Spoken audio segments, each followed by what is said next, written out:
My next guest has been entertaining the nation in panto for more than 50 years. Oh, yes, he has. Yes, this Christmas, gosh, would you be looking at the size of those? My cherries. Your cherries. Biggins is back playing Dame Widow Twanky, of course, in Aladdin. Oh, it's so good to see you. It's not Christmas without you. Oh, that's really sweet. Do you wear pyjamas? Yeah, well, not, yeah. Yeah. During the day.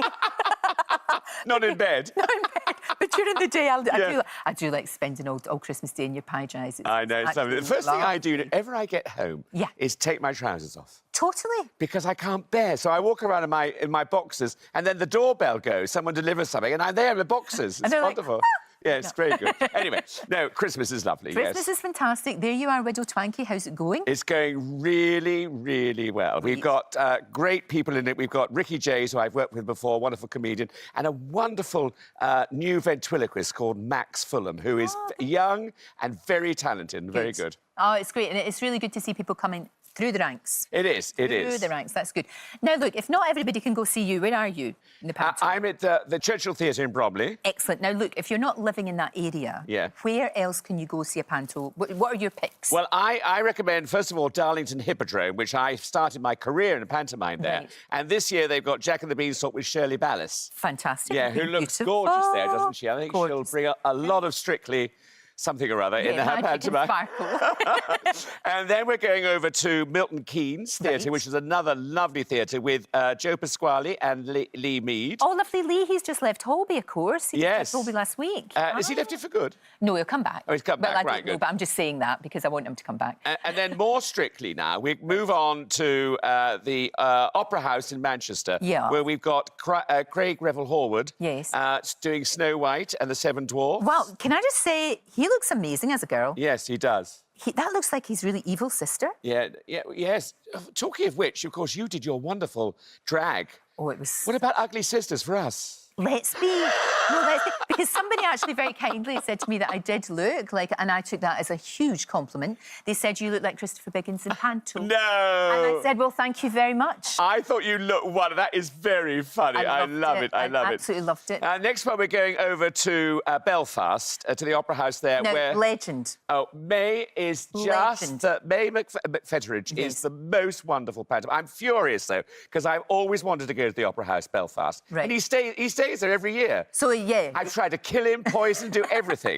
Just so that you can step into those high heels. And my friend Mandy Muden is there with him, who is a wonderful comic magician who is fantastic. That looks really good. Finally, we go to the pièce de résistance of pantomimes at the London Palladium with Julian Clary and Paul O'Grady and a huge amount of stars. Yes. And it is just wonderful. I mean, look at that. I mean, Julian is the most outrageous, the campus, the most the queen of innuendo. I mean, he is brilliant. But what I love about panto is the fact that, I mean, they are so rude. Yes. But it goes right over the head of the kids, most of them. And it of course, really does. Interestingly enough, I think now the Palladium is really an adult audience. Who keep going back because they just... And the spectacle is phenomenal. And they've just got the special effects are unbelievable. Yeah. It's a proper spectacle, as is yours. Well, we do have quite a few special effects. Do you think, though, panto is kind of, I wouldn't say under threat, but obviously it has changed a lot. You know, it's very important. Like, for instance, the change I've seen is that when I started pantomime, we had a girl playing the principal boy, slapping her thigh and saying 12 o'clock and still no sign of Dick. Indeed. Whereas now it's... Indeed. And now, of course, we have to have a boy play that because I understand that because I think the boys need a hero to look up to. Oh, OK. But now they're saying, do we need a dame? I mean, is a dame necessary? You know, is it right? But could you have a panto without a dame? No, of course you couldn't. I don't think you can. And they do have women, certain women play the dames, which I'm not that fond of. But, I mean, I do think it is, because a man could get away with things. I mean, for instance, I have a different costume every entrance, and that's what's so funny. See, and I fly in this pantomime. Do you? Yeah, I come down as a Chinese lantern at the end of the show. You know, it's hysterical. No, of course, that makes perfect sense. Yeah, of course it does. In panto world, it makes perfect sense. It would be a shame. I mean, obviously, we live in a place where we don't want to be causing offence to people. We don't want people to feel uncomfortable and all of that.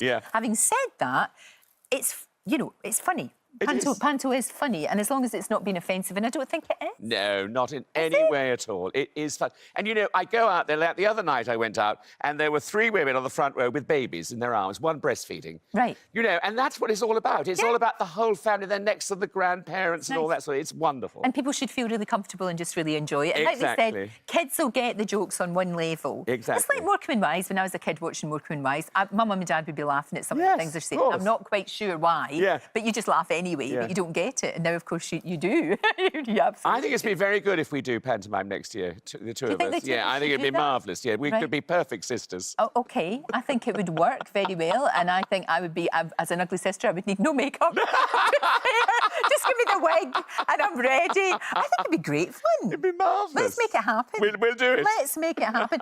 And you are appearing, as Biggins said, Widow Twankey, classic, in Aladdin, at the Churchill Theatre in Bromley until the 5th of January. Yep. Then you get a break. I got a break. I have my knee done. Oh, you've got to get your knee done? Yeah, I'm having a knee replacement. Oh, son, yes. Be careful with that. Well, you'll be running around. Oh, doing the splits.